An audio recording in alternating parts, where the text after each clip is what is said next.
dan dia tidak berpuas hati dan kerana itu, dan cerita yang panjang lah, tapi saya pendekkan cerita.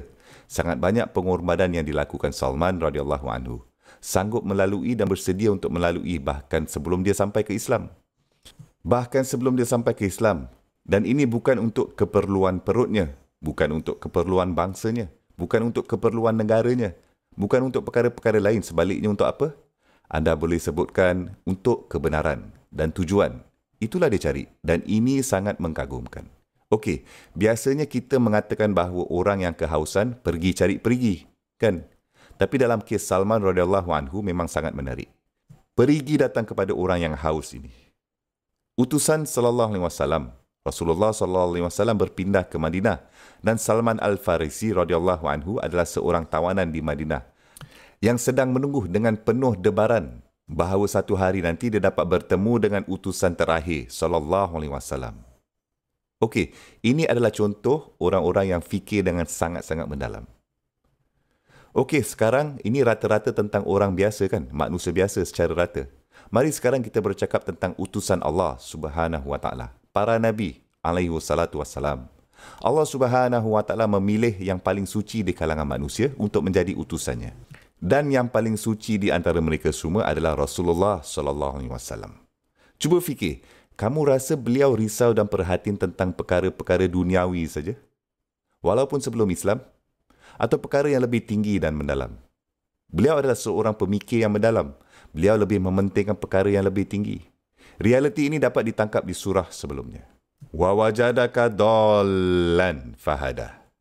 Dia Subhanahu wa taala mendapati kamu sedang mencari. Cari apa? Kan? Mencarikan apa yang beliau tidak dapat berpuas hati dengan. Masyarakat di sekelilingnya, orang yang menawarkan kebenaran alam ghaib, tidak dapat memuaskan akal dan hatinya. Kami pun sudah belajar. Beliau tidak suka bermain permainan. Beliau tidak suka berhibur. Beliau tidak suka pergi ke mana-mana jenis persembahan muzik pun. Sallallahu alaihi wasallam. Walaupun begitu, beliau melintas acara berhibur. Berlalu di situ. Allah Subhanahu wa taala meletakkannya tidur. Dan selepas acara habis, Allah Subhanahu wa taala akan membangunkan beliau, kan? Kemudian kita dapati Aisyah radhiyallahu anha memberitahu kita, setelah beliau mencapai usia tertentu, usia kematangan tertentu, lebih dekat dengan umur 40 tahun, dan ini adalah sunnah Allah Subhanahu wa taala. Sekitar usia itu, Allah Subhanahu wa taala memilih utusan dan memberikan mereka mesej alaihi salatu wassalam. Inilah yang beliau mula lakukan bahkan sebelum wahyu itu datang. Beliau pergi ke mana? Beliau akan pergi ke gua. Sekarang mengapa gitu? Jika seseorang pergi ke gua, yang saya maksudkan hari ini, adalah tempat pelancongan kan? Anda tidak akan pergi ke sana untuk renungkan dan fikirkan. Anda pergi ke sana untuk menghayati pemandangan saja kan? Tapi kenapa pergi ke gua? Mengapa kamu nak pergi ke dalam gua? Tinggalkan masyarakat. Kerana nampaknya lagi lama anda berada di sekeliling masyarakat, ia membuatkan kamu lagi buntu dan semak. Ia memang mempunyai makanan untuk perut anda, tapi ada sesuatu di dada anda yang tidak begitu tenteram dan tidak dapat duduk dengan baik. Ada beban yang berterusan dan semakin berat dan bertambah berat, lebih berat atas anda mencarikan kebenaran itu. Dan Allah Subhanahu wa taala membawa utusannya itu sampai ke titik itu. Dan anda tahu kan, Aisyah radhiyallahu anhu meriwayatkan bahawa beliau sering menceritakan pengalaman beliau sallallahu alaihi wasallam, bahawa beliau dulu pergi berhari-hari lamanya.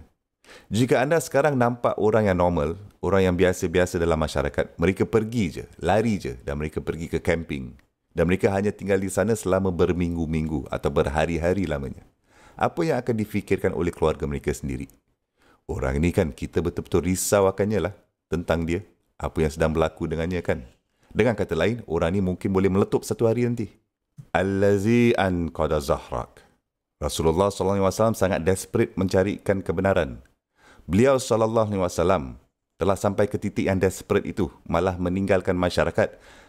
Dan para mufassirun komen, apa yang sedang beliau buat dalam gua? Tafakkur. Tafakkur bermaksud berfikir dengan secara mendalam. Tapi fikir dengan mendalam tentang apa? Dan itulah soalannya sekarang ni. Dan oleh itu, Allah Azza wa Jal melepaskan beban yang sedang dipikul oleh Rasulullah SAW dengan memberikannya jawapan. Dan dia Subhanahu wa taala menghantarkan malaikat Jibril alaihissalam. Dia Subhanahu wa taala menurunkan ayat pertama, Iqra' bismi rabbikal ladzi khalaq. Okey, dan ini tafsir pertama tentang beban yang dilepaskan dari Rasulullah sallallahu alaihi wasallam. Beban itu dan dada Rasulullah sallallahu alaihi wasallam dilapangkan. Subhanallah.